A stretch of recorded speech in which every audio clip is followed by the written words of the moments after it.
Hello and welcome to Citizen Earned, where I unpack what it means to be the best American citizen from an immigrant's perspective. Previously, I have covered kind of my guide on what I'm using to unpack this idea. As I call them, the big three: the Declaration of Independence, which is the promise of freedom; the Constitution, which is the manual and the run book on how the government should be run to deliver on that promise; and the Bill of Rights, which is the citizen's task for citizens to do to deliver on that promise.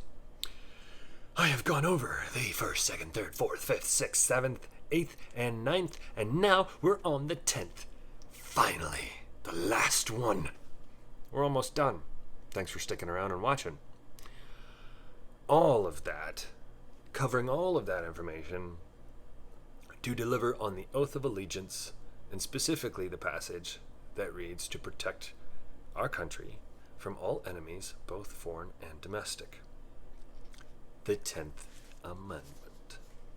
The 10th reads, "The powers not delegated to the United States by the Constitution, nor prohibited by it to the states, are reserved to the states respectively, or to the people."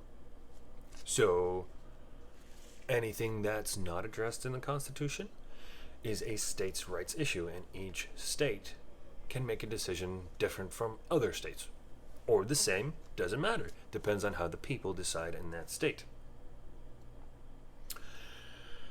So that's kind of cool because it allows each state to address issues that might be unique to that region or area, those people, or that state, in its own unique way. But it's also kind of risky business because the states could disagree. They could have different laws and rules on certain things.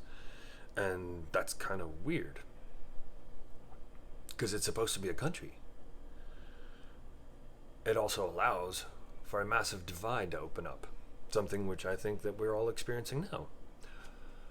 But I think that that divide is somewhat artificial. We'll get to that later.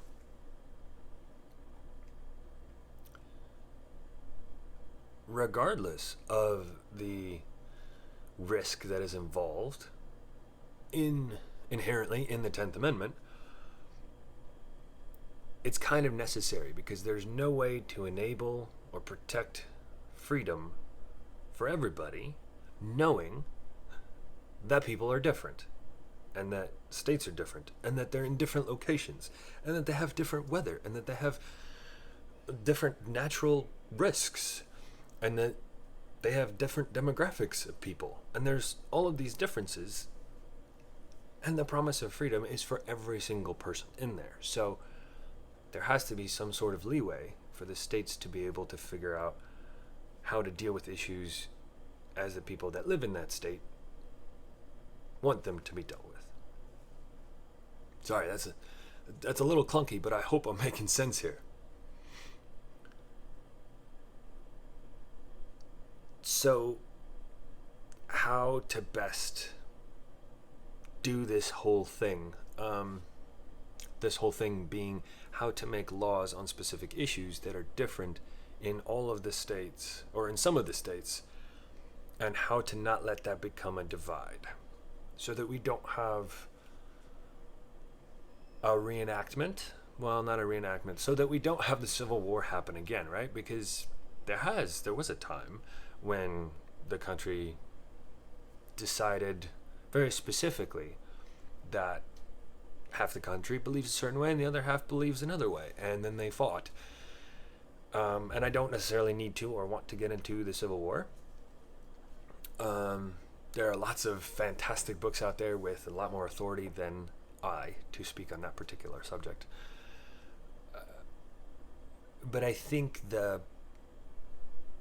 the way that the risk of the 10th Amendment is avoided is by using the First Amendment, freedom of speech, and by using the 9th Amendment, which is do unto others as you want done unto you. So using freedom of speech respectfully.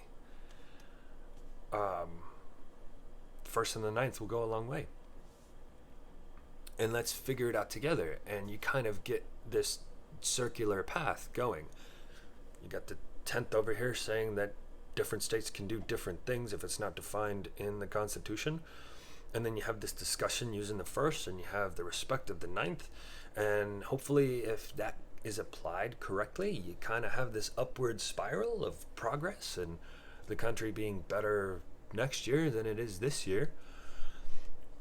Or if it gets done incorrectly, and or people forget what it means to be an American, they forget the Bill of Rights, they forget to live out these basic human rights, then the spiral goes down and everybody suffers.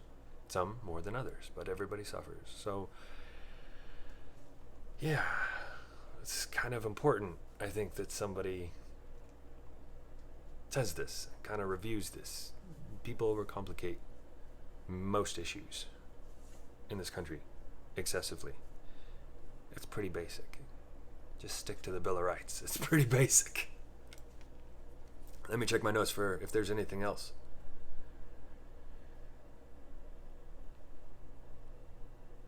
No, it was just the circle. Fantastic. Thanks for listening. Thanks for hanging out. Thanks for working with me through this whole thing, the Bill of Rights. Next steps. Now the fun parts. I'm going to move on and explain how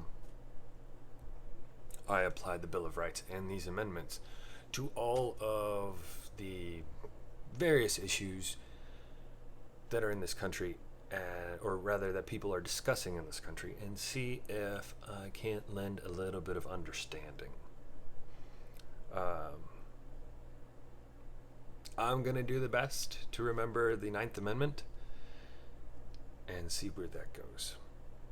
If any of this doesn't make sense, please go back and review the previous episodes, as it is going to be pretty important to be fairly familiar with the entire Bill of Rights and this whole process and the Oath of Allegiance as we move forward. Thank you so much for your time, and have a phenomenal existence. Mainly because I don't know whether it's day, night, afternoon, morning, all of that, in wherever you are. Bye.